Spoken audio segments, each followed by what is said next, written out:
Selamat pagi. Saya berada di mana nih? Mana? Ciputat. Lagi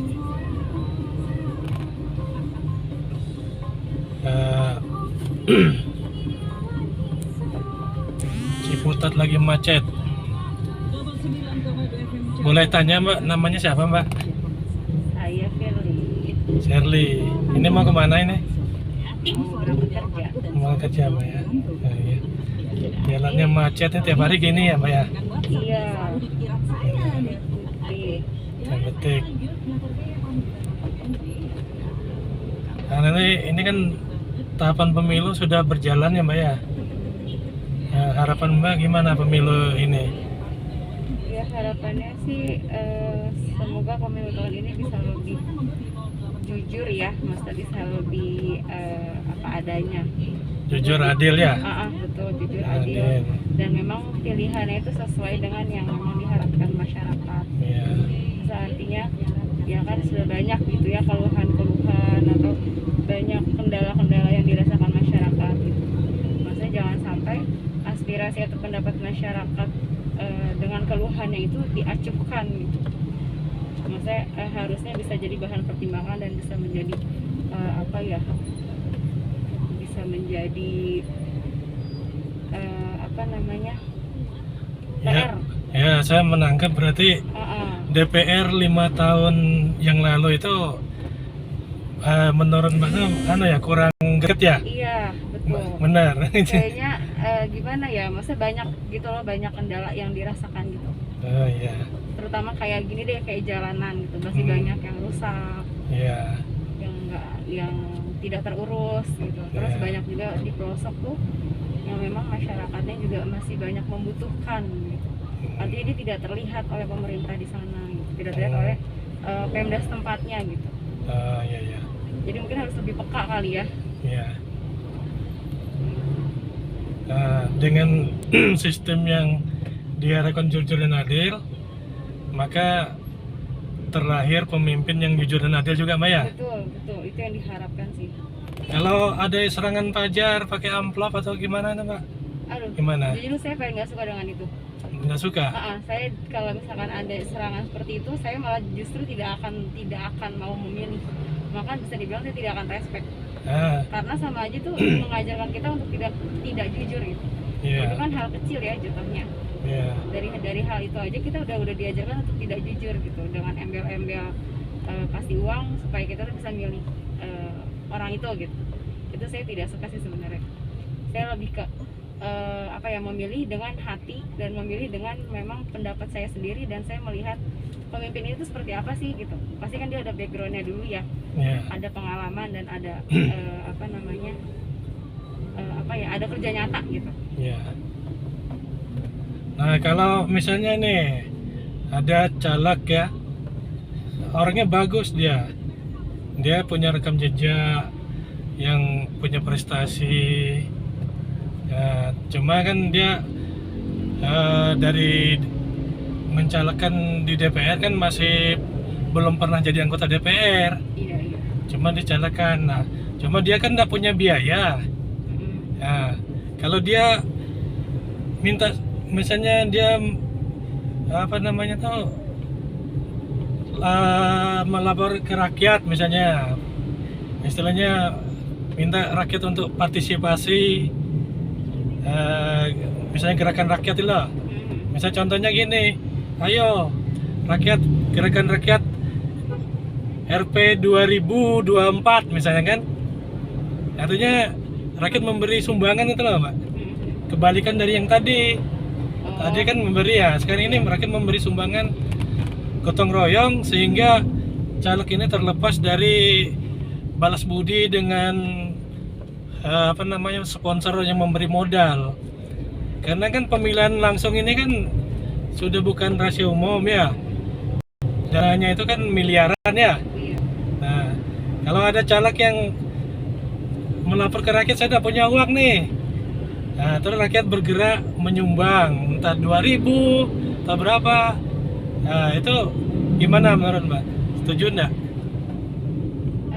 Sebenarnya kalau itu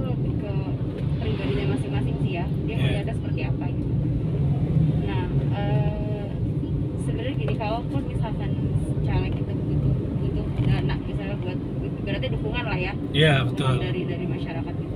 Kembali lagi, bukti apa yang bisa dia bukti apa yang bisa dia pegang untuk dia bisa dia berikan ke masyarakat gitu. Artinya bukti yang memang nyata, bukan bukti yang hanya sekedar omongan belaka gitu.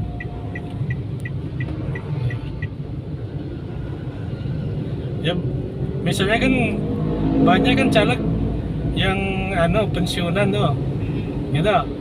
Kan rekam jejak kan di birokrasi sudah jelas ini. Cuma dari kehidupan di masyarakat kan, karena birokrasi kan berhubungan dengan urusan kan.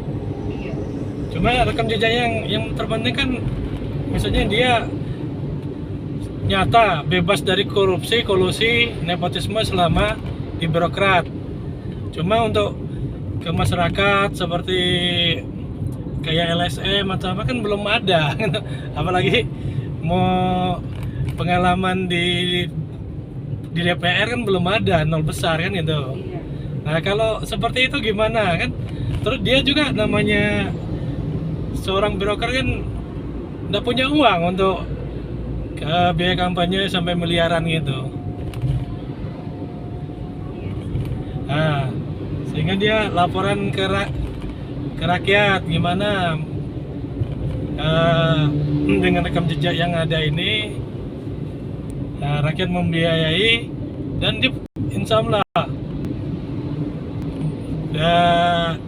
begitu dia jadi anggota DPR kan dia tidak punya hutang budi sama pemegang modal kan. Artinya dia berpikir memang benar-benar untuk rakyat gitu. Dan memang dia ikhlaskan hidupnya untuk rakyat gitu. Cuma kan belum terbukti. Kalau terbukti nanti kalau sudah jadi anggota dewan, nah bagaimana cara dengan tindakan seperti itu, gimana kesannya gimana gitu. Iya, kalau saya pribadi sih selama memang orangnya bisa terlihatnya memang jujur ya it's okay aja sih. Ya. Karena kan ada juga orang belum apa-apa sudah minta sumbangan. Iya. Kesannya ada seperti itu. Iya, memang ada. Nah, sekarang kalau realita pemilihan langsung kan perlu biaya besar itu. Iya. Nah, kalau dia minta ke konglomerat kan, ataupun yang punya dana modal besar, otomatis nanti membuat undang-undang kan sesuai dengan pesanan. Ya. Nah, untuk kepentingan rakyat kan terabaikan akhirnya. Kalau ada sponsor pemodal besar gitu. Nah itu dua hal yang realita yang kita sikapi apa ya? Ya mungkin dengan bijak kita mau cari pemimpin yang modalnya dari pemodal besar apa yang benar-benar jujur, saya tidak punya uang ini gitu. Iya. hanya punya integritas, hanya punya rekam jejak. Nah itu biasanya banyak dari pensiunan gitu, bukan dari kader partai tapi direkrut oleh partai. Kalau gitu enggak masalah ya Pak ya? Iya.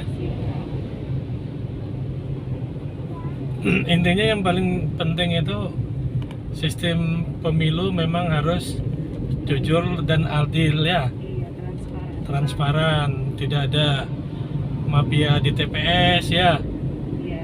atau beli suara atau apa, itu kan diharapkan ya. Nah oke Mbak, ini pemilu ini sudah berlangsung. Nah mungkin sampean update berita enggak? Enggak terlalu sih. Nah ini kan ada upaya untuk pemakzulan presiden. Nah yang kedua ada upaya isu untuk penundaan pemilu. Nah, menurut sampean gimana itu? Dua isu itu. Sampean setuju enggak dengan pemakzulan presiden? Pemakzulan presiden Nah, sama penundaan pemilu. pemilu yang sedang berjalan ini ditunda kan gitu. Alasannya? Ya? Alasannya? Ya, karena ini tadi kaitannya dengan pemajuan presiden gitu kan, yang lebih mengedepan sekarang ini. Sebenarnya sih itu sebenarnya kayak cuma alasan belaka aja gak sih? Ya, Maksudnya mau pemilu ditunda ataupun enggak kan toh juga pada akhirnya memang udah saatnya masyarakat tuh memilih kan. iya betul.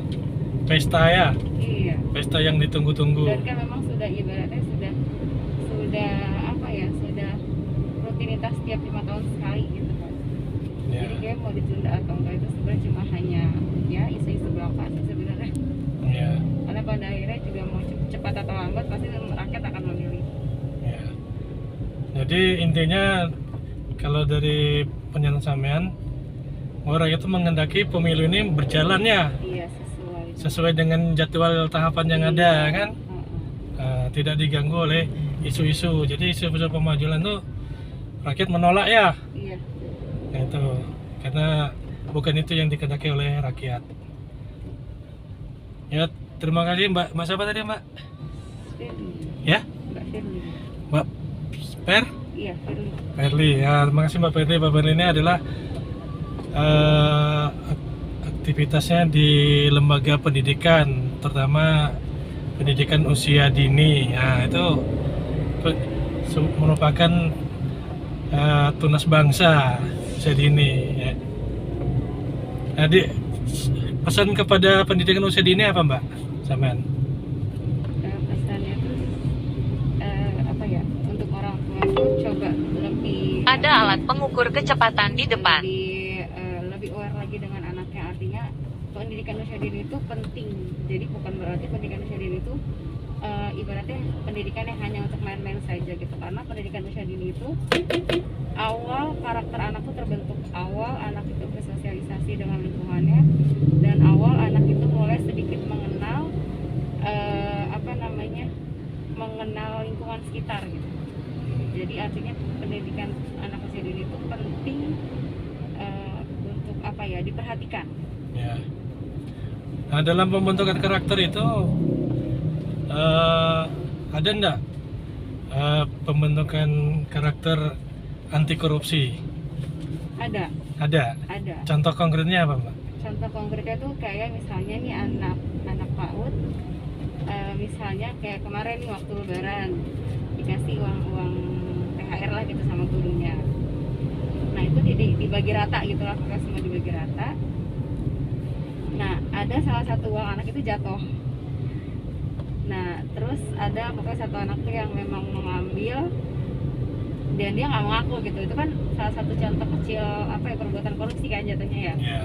Nah pada akhirnya ketahuan lah sama gurunya, coba dikasih tahu, coba dinasihati gitu, diluruskan. Akhirnya anak itu mengerti bahwa korupsi itu bukan perbuatan yang baik. Korupsi itu bisa dibilang perbuatan yang curang dan bisa dibilang perbuatan yang membohongi masyarakat banyak gitu, merugikan lah gitu. Yeah. Oke, itu konsen sama dalam pembentukan karakter korupsi yang nyata diterapkan di PAUD. Nah sekarang menurut sampean partai yang konsisten tentang anti korupsi partai apa, Mbak? Aduh, saya nggak terlalu mengikuti sih kalau itu, Pak. Belum ya? Karena memang saya tidak terlalu suka dengan dan tidak terlalu tertarik dengan politik.